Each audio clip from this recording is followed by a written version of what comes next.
That's a good girl.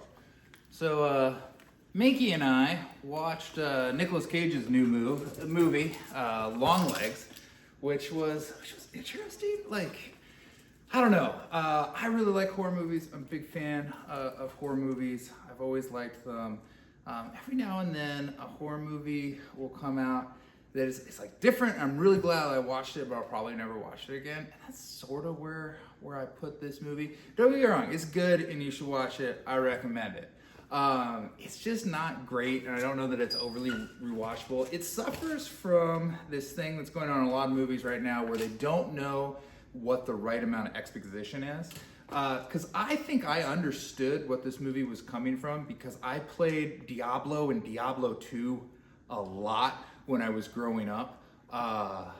And it allowed me to be like, oh yeah, Baal, he's like the primeval demon prince. He was sort of like on the outs with Satan at one point, but his form in hell is this like spider crab thing that has long legs, right? So I think that's who Nicolas Cage is. He's Baal, the demon prince, kind of doing the man downstairs' work as penance, or I don't know. Anyway, but he's working for him, so I believe he's a personification of that, or a possessed creature like that. That's why he looks all like ashen and weird and like and fucked up. Coolest thing they do is when they're talking to the little girl at the beginning of the movie, and I don't know where my camera's set, but he stands up so you only can like see this part of him, and then he like ducks down to like, good little warm and long legs.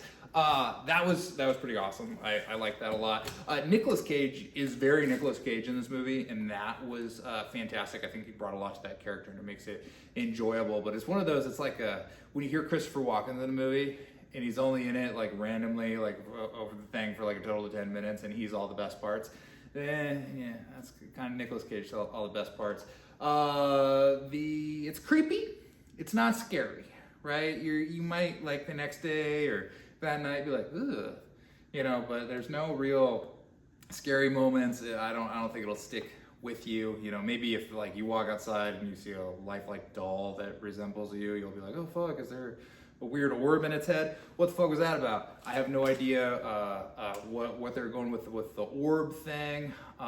It was kind of cool, that part where they're with the mortician guy who did the doll autopsy or whatever, and he's like, yeah, I kept hearing my dead wife's name or whatever he said. The part where Nicolas Cage pulls like an Otto from Sopranos, from Sons of Anarchy on himself. He smashes his face into the table a bunch of times to kill himself, question mark, maybe.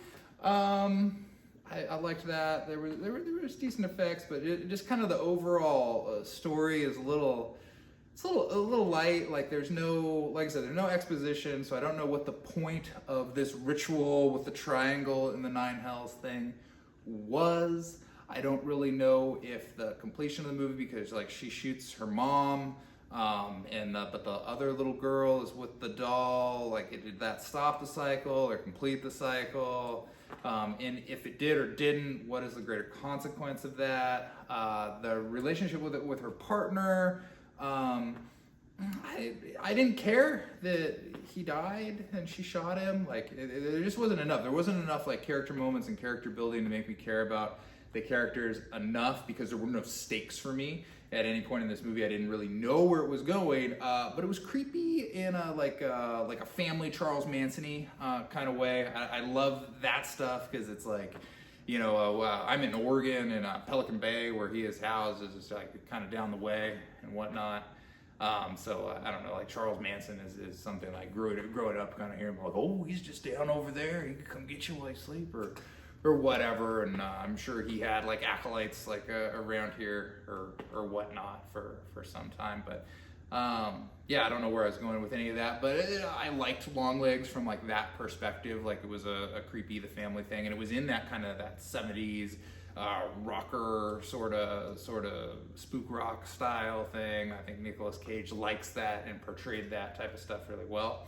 So yeah, it was fun. You should give it a watch. I don't know that it's worthy of all the buzz on the internet. I would give it like a solid B-, but fun story is we saw that was out, and I was like, oh sweet, I want to watch that. And then I saw that the new M. Night Shyamalan Ding Dong movie was out, and I was like, oh sweet, I want to watch that too, so I bought that as well. And the movie I'm talking about is something about, like, I guess they're all at an event and something happens.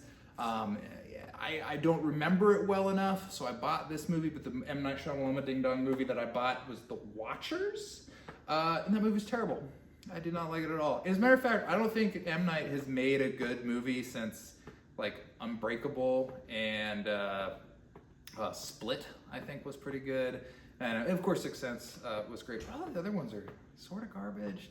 But he always tricks me. He always has this really good premise, and I'm like, oh man, I'm gonna go in to the Lady in the Water, and then he's like, oh, it's a narf and a scrunt, and you're like, oh my god, this is stupid. He's like, he like gets you back in with his like superhero characters, and you're like, oh, this is gonna be great. And he's like, hey, Bruce Willis drowned in a puddle. So that was this. This movie, like, it was kind of crazy about fairies, basically, and then like the twist, because he always has to have a twist, is like the girl that took in the other girl is the fairy that the scientist like fell in love with or some stupid thing. But she's also one of those people who, she's like a David Hyde Pierce or like Tilda Swinton or whatnot. Like, of course they're gonna be a weird switchy monster thing. Like they have a very unique otherworldly appearance. So it's presented as a twist, but you're like, yeah, I got that before I even knew what this movie was about. And I didn't know what this movie's about because I bought it on accident. So we watched that after Longlegs. And Longlegs was way better by comparison. So if you have to see only one movie out of those two, see Longlegs.